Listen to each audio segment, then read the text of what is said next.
Nunca pensé que un simple mensaje podría salvarme la vida. Aquella noche, mientras la sopa humeante reposaba frente a mí y el aroma a cilantro llenaba el comedor, mi celular vibró sobre el mantel, un número desconocido. Lo abrí sin pensarlo y leí Sal de la casa ahora. No preguntes por qué. Sentí que el corazón se me detenía. Mi hija al otro lado de la mesa sonreía y hablaba de su nueva receta de mole. Yo apenas pude responder. Fingí sonreír, pero dentro de mí algo gritaba. Esa advertencia no era una broma. Y yo estaba a punto de averiguar por qué. Esa tarde, todo parecía perfectamente normal.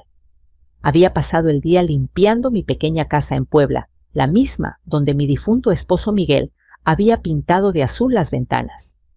El aire olía a jabón Zote y a recuerdos. Me había prometido mantenerme tranquila, no llorar más por las distancias con Ana. Hacía casi 2 años que no compartíamos una comida sin discutir, pero cuando me llamó esa mañana, su voz sonaba tan dulce, tan diferente. Mamá, ven a cenar esta noche, quiero hablar contigo. Y yo, ingenua y emocionada, acepté de inmediato. Preparé mi mejor blusa, la que tenía bordados de flores, que ella misma me había regalado cuando cumplí 60. Miré mi reflejo en el espejo del pasillo. Las arrugas alrededor de mis ojos parecían más profundas que nunca, pero también más sabias. Tomé un taxi a su casa en la zona nueva donde todo brilla y nada tiene historia. Las calles estaban limpias, los árboles recién podados, y las fachadas parecían idénticas, como si las hubieran sacado de un catálogo. Cuando llegué, Ana me recibió con un abrazo fuerte. «¡Qué gusto verte, mamá!», exclamó. Su esposo Carlos apareció detrás con esa sonrisa perfecta y fría que siempre me había incomodado. «Doña Elena, siéntase como en su casa. Hoy queremos consentirla». Las palabras eran amables, pero el tono, algo en su tono me erizó la piel. Entré y me quedé mirando el comedor. Todo impecable mantel beige, velas aromáticas, copas de cristal. Ana había preparado mi comida favorita, mole poblano con arroz blanco. En la esquina, una mujer con delantal negro lavaba platos. «Buenas noches, doña», me dijo con respeto. Era Lupita, la empleada que Ana había contratado hacía unos meses. Su mirada, sin embargo, se posó sobre mí con una mezcla de ternura y preocupación. Durante la cena traté de disfrutar.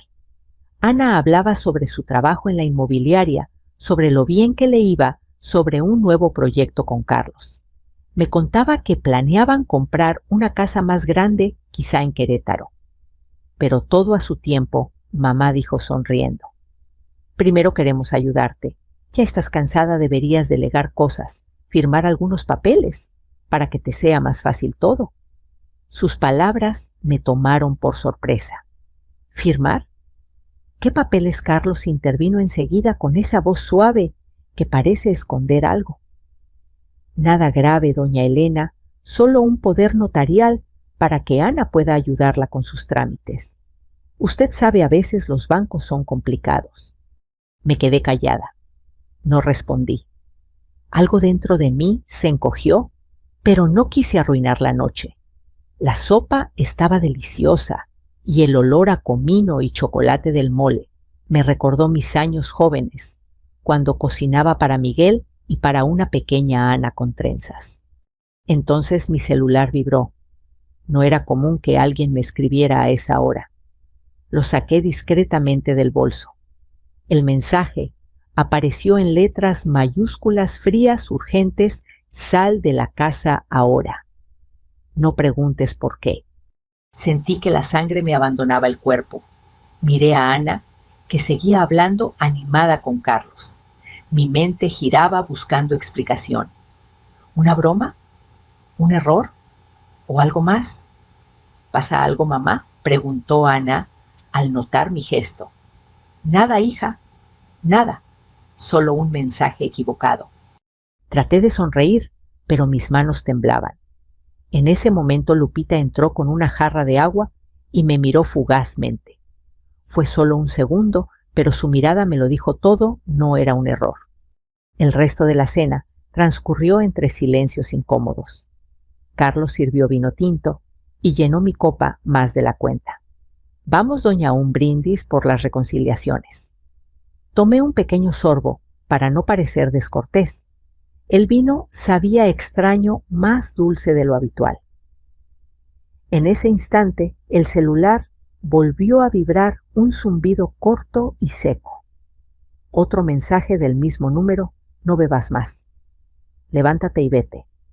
Ahora. El corazón me latía con fuerza. Miré a Lupita. Estaba parada junto a la puerta, con las manos apretadas en el delantal. Me dio un leve movimiento de cabeza, casi imperceptible, como un sí. Decidí actuar. Ana, voy al baño un momento, querida. Claro, mamá, está al fondo a la izquierda. Me levanté despacio, tratando de ocultar el temblor de mis piernas. Crucé el pasillo, fingiendo buscar el baño, pero giré hacia la cocina. Lupita estaba ahí, secando un vaso con nerviosismo. Cuando me vio, dejó el trapo sobre la mesa. «Doña, por favor», susurró apenas salga por la puerta de servicio. No pregunté, solo váyase. Su voz me heló la sangre. No quise entender, pero la urgencia en sus ojos era suficiente. Tomé mi bolso y salí. Afuera, el aire de la noche me golpeó la cara. Caminé rápido hacia la calle, mientras mi respiración se entrecortaba. Detrás de mí, la luz de la cocina parpadeó un segundo y se apagó. No sabía a dónde iba. Solo supe que debía alejarme. A unos metros me senté en una banca y abrí el celular. Un nuevo mensaje: si se queda la harán firmar. No lo haga. Váyase a un lugar seguro. Luego le explicaré todo. Me quedé mirando la pantalla con lágrimas en los ojos. El sonido lejano de un camión pasó rompiendo el silencio del vecindario. Cerré los ojos y recé: Dios mío, protégenos a las dos. La noche que había comenzado tranquila se convirtió en un abismo de incertidumbre. El aire frío de la noche me raspaba la garganta mientras caminaba sin rumbo. Las calles del fraccionamiento estaban silenciosas, iluminadas por farolas pálidas que lanzaban sombras largas sobre el pavimento. Mi mente era un torbellino. ¿Quién podía haberme mandado ese mensaje? ¿Por qué Lupita quería que me fuera tan desesperadamente? ¿Y por qué Ana, mi hija, parecía tan tranquila, tan confiada en aquella cena? Tomé un taxi en la esquina, el primero que vi. El chofer, un hombre mayor con gorra, me miró por el retrovisor. ¿A dónde, doñita? A cualquier lugar donde haya gente. Una cafetería, quizá. Mi voz tembló y el conductor frunció el ceño, pero no preguntó más. El taxi avanzó lentamente por las calles amplias. Las luces de las casas perfectas y ordenadas me parecían ahora amenazantes. Recordé las palabras de Carlos Solo, un poder notarial para ayudar a la doña. Y recordé también la dulzura forzada en la voz de Ana. ¿Era posible que mi propia hija? No, me negaba a pensarlo. Ana era todo lo que tenía. Llegamos a una pequeña cafetería en la avenida principal. El reloj del coche marcaba las 9:17. Me bajé, agradecí al chofer y me senté en una mesa del rincón. Pedí un café con leche, solo para tener algo entre las manos. El vapor me empañó los lentes, mientras el corazón seguía martillando dentro de mí. A los pocos minutos, el teléfono volvió a vibrar. Número desconocido. Está a salvo. Espere 10 minutos. Le explicaré todo. El mensaje me paralizó. Quise llamar de inmediato, pero el celular sonó antes de que pudiera hacerlo. Contesté. ¿Quién habla? Silencio. Luego una voz femenina baja, nerviosa. Doña Elena. Soy yo. Lupita. Sentí que el alma regresaba a mi cuerpo. Lupita, ¿qué está pasando, hija? ¿Por qué ese mensaje? No puedo hablar mucho, doña. Carlos está furioso porque usted se fue. Me preguntó si la vi salir. Dijo que quería que firmara algo esta noche antes de que se arrepintiera. ¿Firmar qué? Explícame un poder notarial. Para pasarle todo lo suyo a ellos. Dicen que es temporal, que usted ni se va a dar cuenta. Pero escuché otra cosa. El tono de Lupita se quebró.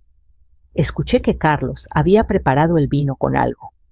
Un medicamento para que usted se sintiera mareada más dócil. Él lo llamó un tranquilizante ligero. Dijo que después de la firma todo sería legal y nadie podría reclamar nada. Sentí un escalofrío recorrerme desde la nuca hasta los pies. Me llevé la mano al pecho intentando respirar. Dios mío. Doña, no le avise a nadie que hablamos. Por favor. Si Ana la llama, no conteste. Ella no sabe todo, pero está muy asustada de su marido. Salga de la colonia, váyase lejos y hable con la policía. Tiene que hacerlo. Antes de que pudiera responder, la llamada se cortó. Me quedé en silencio, oyendo el murmullo de la cafetera y el ruido lejano del tránsito. La idea de que mi propia hija estuviera involucrada me dolía más que el miedo. Podía ser que Ana lo supiera y guardara silencio. Recordé su mirada durante la cena dulce, pero cansada. Quizás no era complicidad, sino miedo. Saqué un pañuelo y limpié mis lágrimas. Respiré hondo. No podía quedarme ahí sin hacer nada. Me acerqué a la barra y le pedí al encargado si podía usar el teléfono fijo. Claro, señora. Marqué el 911 con dedos temblorosos. Emergencias. ¿Cuál es su situación? Necesito ayuda. Creo que intentaron drogarme para hacerme firmar documentos. Mi yerno y quizás mi hija. Estoy en una cafetería en Lomas de Angelópolis. La operadora me pidió mantener la calma, describir la dirección y esperar. Mandaremos una patrulla. No regrese sola. Por favor, espere donde haya gente. Asentí, aunque sabía que no podía verla. Colgué y me quedé mirando por la ventana. Afuera, la noche seguía hermosa, indiferente a mi miedo. Un grupo de jóvenes reía en la acera, ajenos a la pesadilla que me envolvía. Después de unos minutos, otro mensaje apareció. La policía ya va en camino. No confíe en nadie hasta que lleguen. No vuelva sola. L. Guardé el celular y pedí la cuenta. El mozo, al notar mis manos temblorosas, me ofreció un vaso de agua. Está bien, señora, sí, hijo. Solo un poco cansada. Mientras esperaba, recordé los años felices con Ana. Su risa de niña, las noches en que nos quedábamos despiertas, viendo telenovelas y comiendo pan dulce. Pensé en todo lo que había hecho por ella, los sacrificios, las horas de trabajo, los sueños compartidos. Nunca imaginé que el peligro llegaría disfrazado de cena familiar. Vi las luces rojas y azules de una patrulla acercarse. 2 oficiales descendieron, uno joven y otra mujer de rostro amable. Doña Elena Ramírez. Asentí. Recibimos su reporte. Cuéntenos qué ocurrió. Les relaté todo con voz entrecortada, la invitación, el vino, los mensajes, Lupita, el poder notarial. Ellos se miraron con seriedad. Hizo bien en irse. Este tipo de casos son más comunes de lo que cree. Podría acompañarnos. Vamos a asegurarnos de que esté fuera de peligro y, si quiere, podemos verificar lo que sucede en esa casa. Acepté sin dudar. Subí a la patrulla, con el corazón latiendo desbocado. En el trayecto miré por la ventana las luces de la ciudad, las avenidas que se alejaban. Me parecía imposible que todo eso fuera real, como si estuviera dentro de una película ajena. El oficial que conducía me miró por el espejo. ¿Quiere que vayamos directamente a su casa o prefiere esperar cerca mientras revisamos? Quiero saber si mi hija está bien, respondí con la voz rota. Pero no quiero verla todavía. No sé qué creer. El silencio se apoderó del vehículo. Solo el sonido del radio policial llenaba el espacio. Al fondo, una voz decía: Unidad 34, en camino a Lomas de Angelópolis. Posible intento de fraude y envenenamiento. Sentí un nudo en la garganta. Envenenamiento. Esa palabra me dolió más que cualquier otra. Cuando llegamos a la entrada de la colonia, los guardias privados detuvieron la patrulla. El oficial mostró su identificación y los dejó sin argumentos. Vamos a revisar, doña Elena. Quédese aquí con mi compañera. La oficial se quedó conmigo. Me ofreció una manta del asiento trasero. Va a estar bien, señora. Respire hondo. Asentí y miré hacia las casas idénticas que se extendían frente a mí. En una de ellas, la mía, brillaban aún las luces del comedor. Desde lejos vi dos siluetas moverse por la ventana, Carlos y Ana. Mi corazón se apretó. Una voz interior, mezcla de fe y miedo, me dijo que esa noche aún no había terminado. El frío se colaba por la rendija de la ventanilla del auto patrulla. Yo me aferraba a la manta que la oficial me había prestado, mirando las luces lejanas de la casa de Ana. Desde ahí podía ver el reflejo del televisor encendido en la sala. Parecía todo tan normal, tan engañosamente tranquilo, que por un momento dudé de mí misma. Quizás pensé, había malinterpretado todo. Tal vez el mensaje fue una broma, una confusión o una exageración mía. Pero entonces recordé la voz de Lupita. ¿Le quieren quitar todo, doña? No firme nada. No era paranoia. Había algo oscuro detrás de esa cena. La oficial que me acompañaba, una mujer de unos 30 y tantos, me sonrió con empatía. Soy la oficial Morales. No se preocupe, mis compañeros están revisando todo. Le gustaría contarme más detalles mientras esperamos. Asentí respirando hondo. Todo empezó hace unas semanas, le dije. Ana me llamaba, menos Carlos hablaba por ella. Hace 3 días me insistió en que necesitaba firmar algo para que el banco pudiera actualizar una cuenta. Yo no entendí bien. Solo le pedí tiempo. Hoy, esa cena fue demasiado repentina. Morales asentía en silencio, tomando notas mentales. Y su hija, ¿cómo es su relación con ella?, suspiré. Era buena hasta que él apareció. Carlos siempre tuvo ese encanto de vendedor. Lo que toca parece convertirlo en oro, pero también en mentira. Mi hija cambió desde que se casó con él. A veces pienso que ya no la reconozco. El radio del auto chispeó con interferencia. Una voz masculina habló desde el otro lado. Unidad 34, llegamos al domicilio. Todo parece en calma. Solicitamos confirmación de la señora. Morales tomó el micrófono. Aquí Unidad 28. La señora confirma riesgo. Procedan con precaución. Sentí un nudo en el estómago.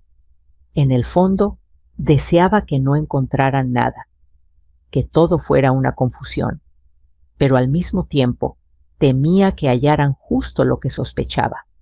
El tiempo se volvió espeso. Cada segundo parecía una eternidad.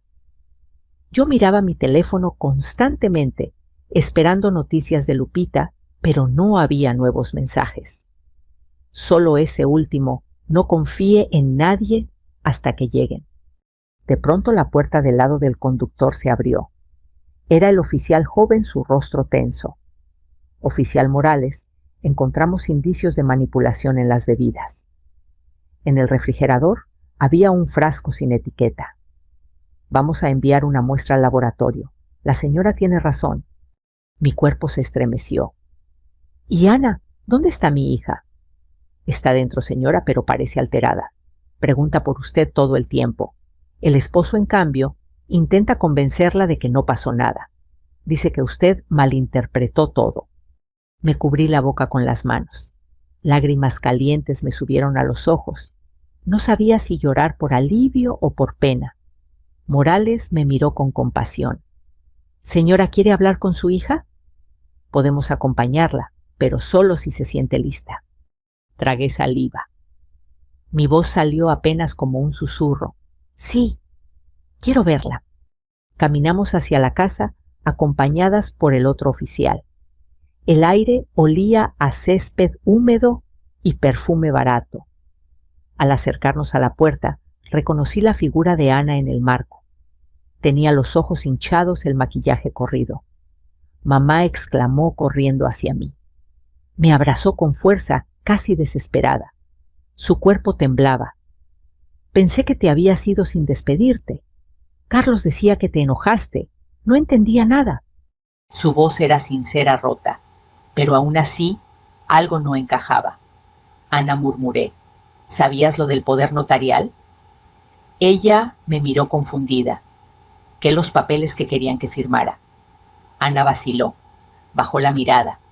Carlos dijo que era solo para ayudarte, que así podríamos administrar tus cuentas, evitarte trámites. Yo no sabía que había más. En ese momento Carlos apareció detrás de ella. Su expresión había cambiado. La sonrisa falsa había desaparecido. Oficiales, esto es un malentendido, dijo con voz forzada. Mi suegra se puso nerviosa por un simple documento. Todo estaba en orden. Morales cruzó los brazos. ¿Puede mostrarnos ese documento, por favor, Carlos? Dudó un instante. Luego fue hacia la mesa y trajo una carpeta marrón. La colocó sobre el mueble con cierta brusquedad. Los oficiales la revisaron rápidamente. Morales me miró. Señora, aquí dice poder notarial amplio e irrevocable. Le daba a su hija y a su yerno acceso total a sus cuentas, propiedades y decisiones legales. Ana abrió los ojos horrorizada. ¿Qué, Carlos, me dijiste que era temporal? Y lo era, gritó él nervioso. Solo era una formalidad. Tu mamá ya no puede manejar todo sola. ¿No ves cómo olvida cosas? El silencio fue brutal. El reloj del comedor marcó las 10:02. Las velas aún ardían sobre la mesa, derritiéndose lentamente, como si fueran testigos silenciosos.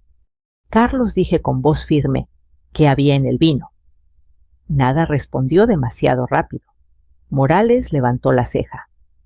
Tenemos un frasco sin etiqueta, con el mismo color que el vino. El laboratorio confirmará su contenido. Hasta entonces nadie sale de esta casa. Carlos intentó protestar, pero el otro oficial ya lo estaba apartando. Ana rompió en llanto. Mamá, yo no sabía. Te juro que no sabía nada. La abracé, aunque el corazón me dolía. Tranquila, hija. Todo saldrá bien. Pero ahora debemos decir la verdad. Mientras los oficiales tomaban notas y fotografías, Lupita apareció en la puerta trasera. Su rostro reflejaba miedo y alivio. Perdón, doña, pero no podía quedarme callada. Escuché todo. Hiciste bien, hija, le respondí. Gracias a ti estoy viva. La noche se llenó de murmullos de cámaras encendidas, de la rutina fría de la ley. Pero entre todo ese caos, lo único que sentía era un vacío profundo. La traición de Carlos dolía, sí, pero lo que más me hería era la confusión en los ojos de mi hija, atrapada entre el amor y la vergüenza. Cuando los oficiales me ofrecieron llevarme a casa, solo pude asentir. Antes de salir, miré una vez más aquella mesa donde todo había comenzado. Los platos aún tenían restos de mole. El vino medio lleno brillaba bajo la luz amarilla. Pensé en cómo un simple mensaje había cambiado mi destino. El amanecer comenzaba a teñir el cielo de un gris pálido cuando finalmente salimos de aquella casa. Las luces de la patrulla titilaban sobre las fachadas impecables, rompiendo el silencio adormecido de la colonia. En el asiento trasero, mi hija Ana lloraba en silencio. Yo la observaba desde la ventanilla, sin saber si debía tomarle la mano o mantener la distancia. No sabía cómo consolarla sin traicionar mi propio dolor. La oficial Morales hablaba por radio con la central. Tenemos a los implicados bajo custodia preventiva. Solicitamos instrucción de traslado al Ministerio Público. Su voz era firme, pero su mirada cuando se cruzó con la mía, fue cálida humana. Doña Elena todo indica que actuó justo a tiempo. Si hubiera bebido más de esa copa, el efecto habría sido grave. Me quedé en silencio. Grave. Esa palabra flotó en mi mente pesada. No pregunté más. Sabía lo que quería decir. Mientras avanzábamos, el sol se levantaba tímido sobre los cerros. Las calles tan ordenadas la noche anterior parecían ahora frías, vacías. Pasamos frente a la panadería de la esquina donde solía comprar conchas cuando visitaba a Ana. Un aroma débil a pan recién hecho se filtró por la ventana abierta, trayendo consigo una punzada de nostalgia. Ana sollozaba apretando los puños. Mamá, perdóname. Yo no sabía. Carlos me dijo que todo era legal, que así podríamos ayudarte. Pero luego lo escuché hablar con ese abogado. No entendí bien, pero tenía miedo. Pensé que si lo confrontaba se iría. No quise perderlo otra vez. Su voz se quebró. Yo cerré los ojos. Hija, dije despacio, cuando el amor se sostiene sobre el miedo, ya no es amor. Es una cárcel. Ella asintió, las lágrimas cayendo sobre su falda. Por primera vez en mucho tiempo, la vi como cuando era niña frágil, vulnerable, buscando protección. Y a pesar de todo, mi instinto de madre seguía ahí intacto. Llegamos a la comandancia. Los oficiales bajaron primero a Carlos a un esposado. Su expresión era una mezcla de rabia y vergüenza. Cuando pasó frente a mí, murmuró: «Esto no va a quedar así, vieja loca». Morales lo detuvo con un gesto seco. «Cuidado con lo que dice. Cualquier amenaza será agregada al informe». Yo lo miré por última vez. Ya no sentí miedo, solo una tristeza profunda por la oscuridad que había elegido. Dentro de la estación todo era ruido y movimiento. Policías, secretarios, teléfonos sonando. Un joven con uniforme gris me ofreció una silla. «Espere aquí, doña. El perito de sustancias tomará declaración». El lugar olía a café viejo y papel húmedo. En una mesa cercana, un agente revisaba las copas que habían llevado como evidencia. En una de ellas, la mía, quedaban restos de líquido rojizo. El aroma era dulce, casi imperceptible. Un médico forense se acercó. La sustancia preliminarmente parece un ansiolítico fuerte. En dosis altas puede provocar somnolencia, pérdida de juicio y desmayo. Con eso cualquier firma habría sido válida. Asentí sin poder hablar. Sentí un escalofrío. Mientras tanto, Ana estaba en otra mesa, acompañada por una psicóloga de turno. Hablaban en voz baja. Yo la observaba desde lejos. La veía vulnerable con los hombros encogidos, frotándose las manos una y otra vez. No era la mujer elegante que vivía en una casa lujosa. Era mi hija pequeña, asustada y sola. Me ofrecieron una taza de café. Lo tomé despacio, sintiendo el calor recorrerme las manos frías. Pensé en Miguel, mi esposo, en cómo siempre me decía: «Desconfía del silencio demasiado perfecto, Lena. A veces esconde tormentas». Tenía razón. Pasó casi una hora antes de que Morales se me acercara de nuevo. Doña Elena, la fiscalía, abrirá una investigación por intento de fraude y posible envenenamiento. Lupita será testigo protegida. Ya declaró todo lo que escuchó. Y mi hija, pregunté con voz apenas audible. Ella no será imputada si coopera, pero deberá declarar oficialmente. El Ministerio Público evaluará su situación. Asentí agradecida. No quería verla encerrada. Solo quería que aprendiera, que despertara de esa niebla en la que vivía. Morales me acompañó hasta la salida. «Tiene dónde quedarse esta noche. Podemos trasladarla a un lugar seguro». «No se preocupe, oficial. Tengo mi casa en Puebla. Mi vecina me esperará. Entonces la llevaremos a la terminal. No debe viajar sola».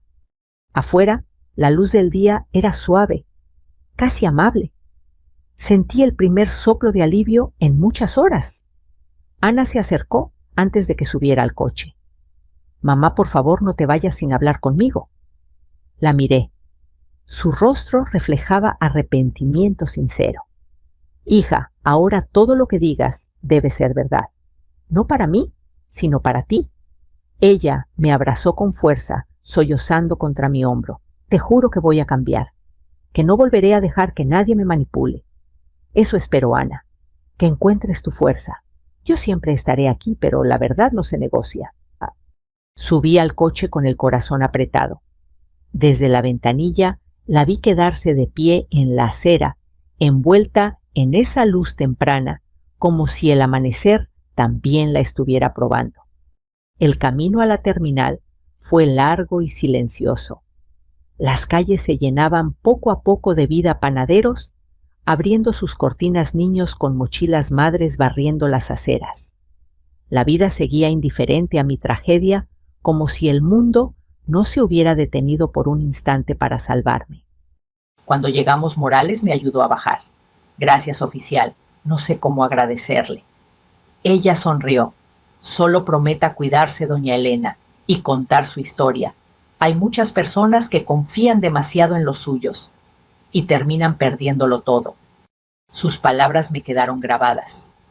Mientras el autobús arrancaba rumbo a Puebla, saqué mi celular y abrí el mensaje que lo había cambiado todo.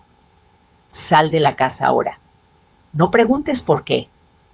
Lo leí una y otra vez hasta que las letras se desdibujaron en mis lágrimas. Miré por la ventana.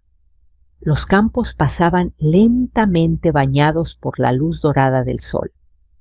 Sentí una paz triste, una gratitud profunda. Gracias, Dios mío, por esa voz anónima, por esa advertencia, por ese milagro silencioso que me dio otra oportunidad. Cerré los ojos. Por primera vez en mucho tiempo, respiré sin miedo. Dormí a ratos en el camión hacia Puebla, como quien cabecea entre dos mundos, el del pasado, donde mi hija reía con las trenzas al viento, y el del presente con copas teñidas de rojo, y palabras que podían quitarme la vida entera con una firma. Al amanecer, mi vecina Chayo me esperaba con un abrazo y un café de olla que olía a canela y consuelo. Le conté lo mínimo que estaba bien, que había sido una noche larga. Ella, que siempre ha tenido un rosario en los dedos, dijo: «Bajito, Dios te jaló del borde, comadre. Ahora no sueltes la verdad». Pasé el día ordenando papeles, como si ordenar cajones también pudiera ordenar el alma. Saqué actas, escrituras, estados de cuenta, la carpeta de mis ahorros, cartas de Miguel. En cada documento vi años de trabajo, turnos dobles, panes vendidos bajo lluvia, sacrificios pequeños que juntos hacían un hogar. Pensé en lo fácil, que todo eso pudo haberse ido con una tinta torpe sobre un poder notarial amplio e irrevocable. Sentí rabia y una claridad que me sostuvo de pie. A media mañana, la oficial Morales me llamó. Doña Elena, el laboratorio, confirmó el frasco contenía un ansiolítico fuerte. La copa que iba para usted tiene residuos. La fiscalía quiere que venga a ratificar su denuncia. También hay videos de la cocina. Su testimonio es clave. Respiré hondo. Voy a regresar. No venga sola. Le enviamos una patrulla a la terminal. Colgué y me quedé un momento mirando la ventana azul que Miguel pintó. No tengas miedo, me parecía oírlo. El miedo se achica frente a la verdad. Empaqué lo necesario, documentos, una muda de ropa, una cajita con las fotos de Ana de niña, como recordatorio de por qué peleaba, y mi rosario. De vuelta a la ciudad, el cielo estaba limpio, recién lavado por una llovizna. En la terminal me esperaba la oficial Morales, con otro compañero. Subí al auto. El motor encendió con un ronroneo decidido. Encontramos mensajes en el teléfono de Carlos, me dijo ella sin rodeos. Conversaciones con un abogado. hablan del poder notarial de agilizar la firma y de evitar que la señora pregunte demasiado. También hay llamadas a números vinculados a apuestas. ¿La deuda parece real?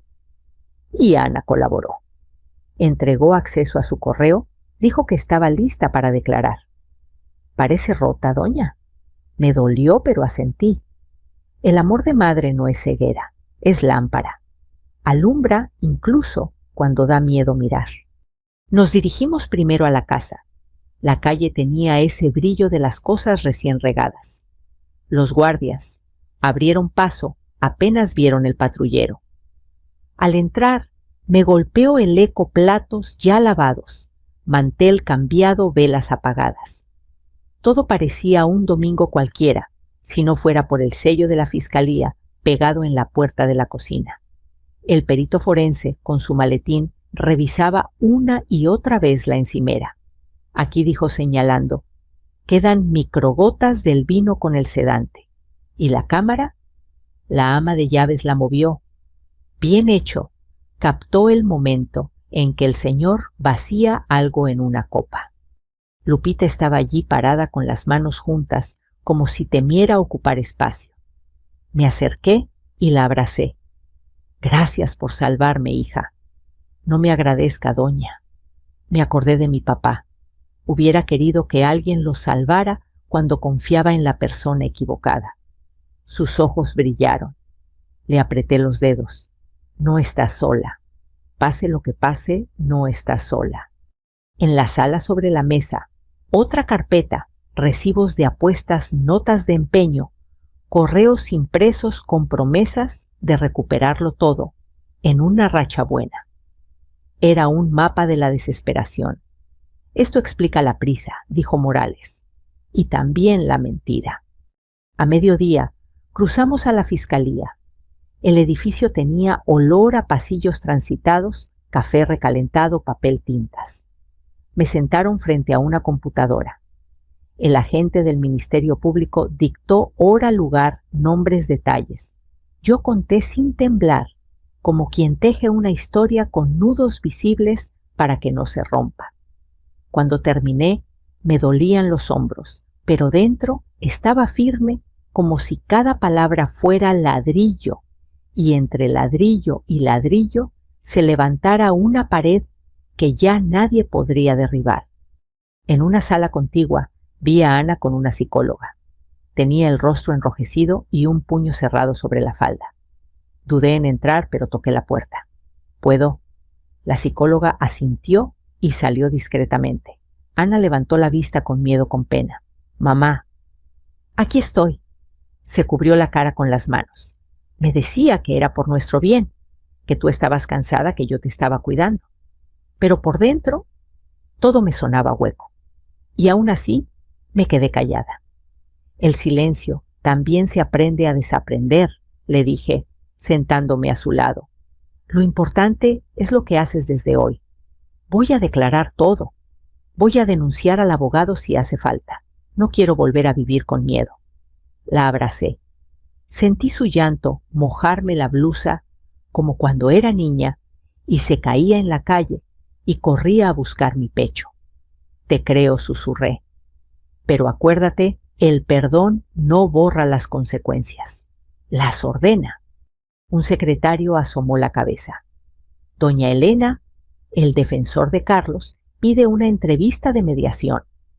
Morales negó con la cabeza. «No es momento. Hay un presunto envenenamiento». El secretario se retiró. Ana me miró con una mezcla de miedo y alivio.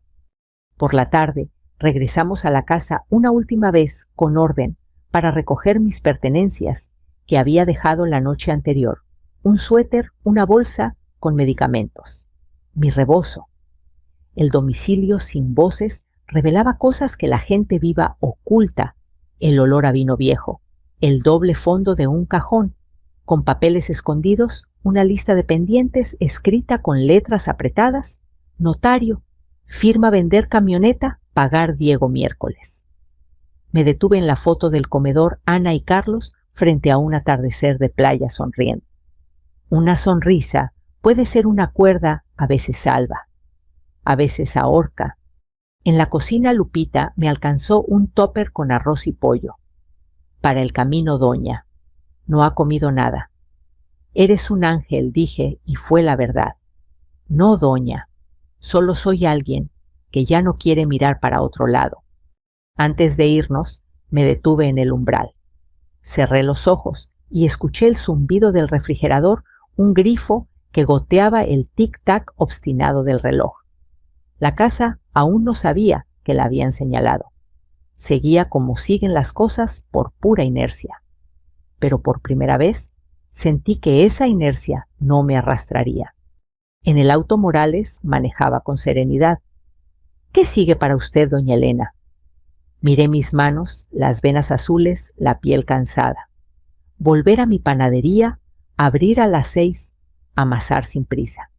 Y contar mi historia a quien quiera oírla. Para que ninguna otra madre firme con la garganta cerrada y la copa llena. Esa es una buena justicia, dijo ella sonriendo. La tarde cayó como un chal suave sobre la ciudad. De camino a la terminal, llamé a Chayo para avisarle que regresaría un par de días más tarde. Debía terminar trámites y ver a un notario de confianza para blindar mis papeles. Ella dijo que encendería una veladora. Para que la luz no se te apague, comadre. Colgué y por reflejo abrí el primer mensaje de aquella noche. Sal de la casa ahora. No preguntes por qué. Cerré los ojos, di gracias. Y prometí delante de Dios y de mis muertos que no volvería a poner mi paz en manos de quien me pide confianza sin ofrecer verdad. 2 días después, el sol se alzaba sobre Puebla, con una claridad tan hiriente que parecía burlarse del cansancio en mis ojos. Volví a mi panadería antes del amanecer. Encendí las luces, abrí las cortinas, preparé la masa con manos temblorosas. El olor a levadura y canela llenó el aire como si la vida misma me dijera: sigue, Elena, sigue. Pero la tranquilidad era apenas una costra. Debajo seguía latiendo el miedo. Miedo de que Carlos saliera bajo fianza, de que Ana se arrepintiera, de que mi nombre quedara manchado entre rumores. En un pueblo chico, las historias crecen más rápido que el pan caliente. A las 7, Chayo entró al local.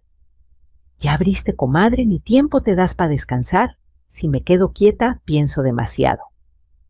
Ella me miró con ternura. Entonces piensa amasando. Así al menos el miedo huele rico. Reí a pesar de todo. Le serví un café y mientras ella barría el piso, yo acomodé los bolillos en fila como soldaditos listos para un nuevo día. No habían pasado ni 2 horas cuando sonó mi teléfono. Número desconocido otra vez. El corazón me dio un salto. Contesté con voz baja. Sí, doña Elena, soy la oficial Morales. Dígame, oficial. El abogado de su yerno se presentó hoy. Carlos quiere llegar a un acuerdo. Dice que se declara culpable del intento de fraude si usted retira la denuncia por intoxicación. Guardé silencio. Podía oír el murmullo del tráfico detrás de ella. Y si lo hago, podría salir antes, pero seguiría con antecedentes. Sin embargo, si mantiene ambos cargos, la pena será mayor. Pensé unos segundos. Mi respuesta fue firme, aunque me dolió en el pecho. No lo hago por venganza oficial, pero la verdad no se negocia. Así se habla, doña Elena. Colgué y miré mis manos, llenas de harina, pero también de historia. Cada grieta una batalla. A media mañana Ana me llamó. Dudé en responder, pero lo hice. Mamá. Su voz era suave, cargada de culpa. Fui a verte ayer, pero me dijeron que estabas descansando. Sí, hija. Necesitaba silencio. Solo quería decirte que Carlos aceptó todo. Dijo que perdió el control. Me pidió perdón, pero ya no puedo. No quiero volver con él. Me alegra que lo entiendas. Voy a vender la casa, mamá. No quiero quedarme donde casi te pierdo. Esa frase me rompió por dentro. Ven cuando quieras. Aquí siempre tendrás una cama limpia y pan fresco. Ana soltó un sollozo. Gracias, mamá. Esta vez sí quiero empezar de nuevo, pero contigo. Esa tarde la vi llegar con una maleta pequeña y el rostro lavado de lágrimas.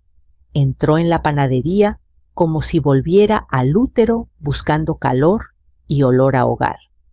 Se quitó los aretes, el reloj caro y me dijo, no quiero nada de eso. Quiero volver a hacer pan contigo. Y así lo hicimos. Durante horas amasamos juntas. Al principio el silencio pesaba, pero poco a poco ese silencio cambió de tono. Ya no era miedo, era reparación. Las manos de Ana se movían torpes sobre la masa.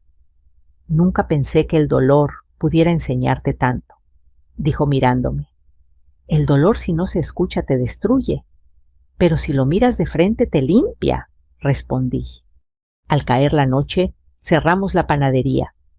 Los últimos clientes se fueron con sus bolsas de papel y sus gracias, doña. Ana y yo nos sentamos frente a una vela encendida. El olor a pan recién hecho aún flotaba en el aire. Ella me tomó la mano. ¿Sabes quién te mandó ese mensaje, mamá? No. Yo sí. Levanté la mirada confundida. ¿Cómo fue Lupita? Me contó que lo hizo con un teléfono viejo que tenía escondido. Dijo que escuchó todo y no sabía cómo advertirte sin que Carlos se diera cuenta. Usó un chip que compró hace meses. Dios la bendiga, murmuré. Nos quedamos en silencio. Luego Ana añadió, quiero buscarla. Quiero ayudarla a estudiar. Dice que siempre soñó con ser enfermera. Sonreí. Sería una buena manera de sanar, hiji. El reloj marcó las 10. La ciudad dormía. Afuera, los faroles proyectaban sombras suaves sobre la acera. Por primera vez en muchos años, sentí que esa casa, mi pequeño refugio, con olor a pan, volvía a ser un hogar completo. Los días siguientes fueron distintos. La panadería se volvió punto de reunión. La gente curiosa llegaba con excusas para preguntar cómo seguía doña Elena. Algunos traían flores, otros silencio respetuoso. Yo respondía con sonrisas medidas y un pan calientito en cada bolsa. No por orgullo, sino por gratitud. Una tarde llegó Morales con Lupita. Traemos noticias, dijo la oficial. Lupita traía una carpeta amarilla bajo el brazo. El caso avanza bien. Carlos no puede salir por ahora. Y la fiscalía reconoció tu testimonio como clave. No hice nada extraordinario, doña, añadió Lupita con timidez. Sí lo hiciste, me devolviste la vida. Morales sonrió. Y ahora ustedes pueden ayudar a otras. Hay muchas mujeres mayores engañadas por sus familiares. Su historia podría abrir ojos. Esa noche, Ana propuso grabar un video corto, contar lo ocurrido para una campaña sobre fraudes familiares. Dudé al principio, pero luego acepté. Si mi voz puede evitar que otra mujer tenga que leer un mensaje como ese, vale la pena. Grabamos con un celular frente al horno aún tibio. Durante una cena tranquila con mi hija, comencé mirando a la cámara, recibí un mensaje que me salvó la vida. Decía, sal de la casa ahora. No preguntes por qué. Obedecí y descubrí la verdad. Al terminar, Ana lloró, pero esta vez de alivio. Morales prometió compartirlo en redes de apoyo. Lupita, sonrojada, aplaudió bajito. Cuando se fueron, apagué las luces de la panadería y quedé a solas con el silencio. Un silencio distinto, nuevo, con nombre propio: paz. Miré al cielo oscuro por la ventana y recé, gracias Señor, por los mensajes que llegan sin nombre, por las manos que amasan y perdonan, y por el valor de escuchar lo que no queremos oír. Porque esa noche entendí algo que nunca olvidaré. El amor puede nublarte, pero la verdad, aunque duela, siempre aclara el alma. Han pasado 6 meses desde aquella noche que partió mi vida en dos. El invierno llegó suave a Puebla, las calles huelen a café con piloncillo y las luces navideñas titilan como luciérnagas enredadas entre los cables. Cada amanecer abro mi panadería a las 6 en punto. El primer olor que sale al barrio es el de conchas recién horneadas y con él un pedacito de mi historia uno que aprendí a contar sin miedo. Ana vive conmigo ahora. La habitación que antes guardaba las cosas de Miguel volvió a tener vida. Ella se levanta temprano, me ayuda a atender y a veces, cuando no hay clientes, escribe cartas para otras mujeres que han pasado por lo mismo, hijas, madres, abuelas, que confiaron demasiado y casi lo perdieron todo. ¿Tu historia puede salvar a alguien?, mamá me dice. Yo sonrío, aunque a veces la voz se me quiebra. Entonces que la escuchen, hija. Que no se calle el corazón de quien tuvo miedo. Lupita estudia enfermería. La ayudamos entre las dos, Ana con los papeles, yo con los gastos. Cada tarde después de su clase pasa por la panadería, se pone el mandil y dice: «Una hora, doña, para no olvidar de dónde vengo». Amasamos juntas, reímos y el pasado se disuelve entre harina y esperanza. Carlos sigue en prisión preventiva. No he querido saber más, no por falta de interés, sino porque la justicia ya no me pertenece. Le pertenece a la verdad, y esa ya fue dicha. A veces me preguntan los periodistas, las vecinas, los clientes nuevos, si odio a mi yerno. No, no lo odio. El odio es otra forma de cadena. Yo aprendí a soltar. Lo que siento es lástima por él, por su ambición, por la sombra que eligió ser cuando podía haber sido hogar. Una mañana de diciembre, Morales llegó con una sorpresa. Doña Elena, venimos de parte de la Fiscalía. Su caso inspiró un programa nuevo, Voces Protegidas. Vamos a difundir su historia como ejemplo de prevención. Ana, que estaba detrás del mostrador, sonrió. ¿Ve, mamá, tu voz? Llegó más lejos de lo que imaginabas. Me dieron una carta con sello oficial. En la parte inferior, un párrafo decía: su valentía ayudó a cambiar protocolos de atención a personas mayores víctimas de fraude familiar. Me temblaron las manos al leerlo, no por orgullo, sino por gratitud.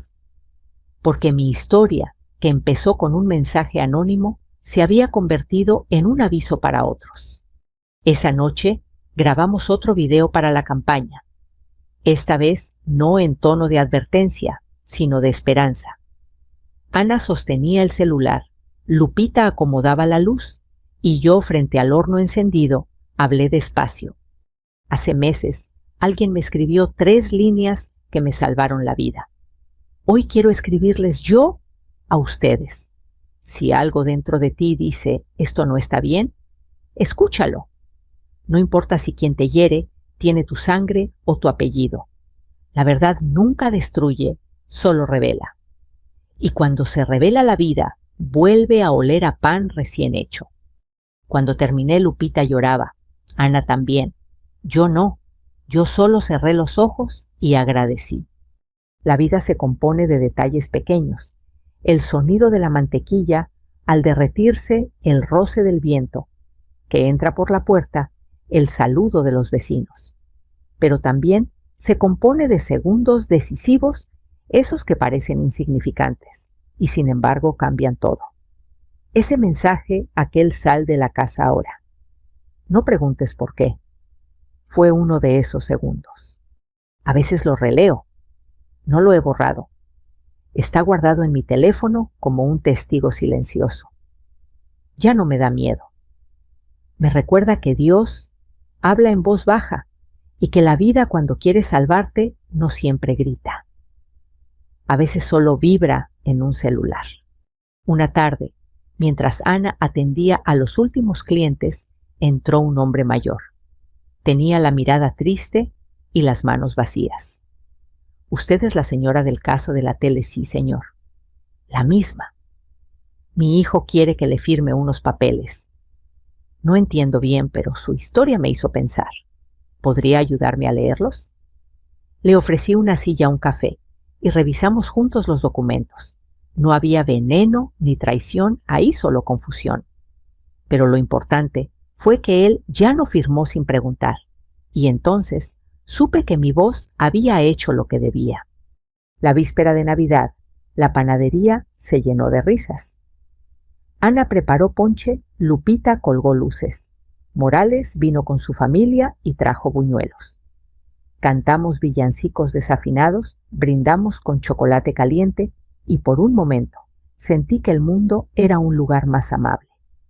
A medianoche, mientras el reloj marcaba las 12, cerré los ojos y pedí un deseo: que ningún corazón tenga que salvarse con un mensaje de emergencia. Que las advertencias lleguen antes del dolor. Abrí los ojos y vi a Ana sonriendo entre la gente. Me miró y dijo casi al oído: «Gracias por no rendirte, mamá. Gracias por volver, hija». Nos abrazamos, y en ese abrazo supe que todo había valido la pena: el miedo, las lágrimas, el cansancio, la verdad. Cuida tus silencios, cuida a los tuyos, y si alguna vez el corazón te susurra que algo anda mal, no lo ignores. A veces el mensaje que te salva no viene con nombre. A veces es Dios, o la vida, o el amor disfrazado de advertencia. Comparte esta historia si crees que puede abrirle los ojos a alguien. Deja tu comentario, dime desde dónde me escuchas. Gracias por escucharme. Gracias por creer que incluso después del miedo puede nacer la esperanza.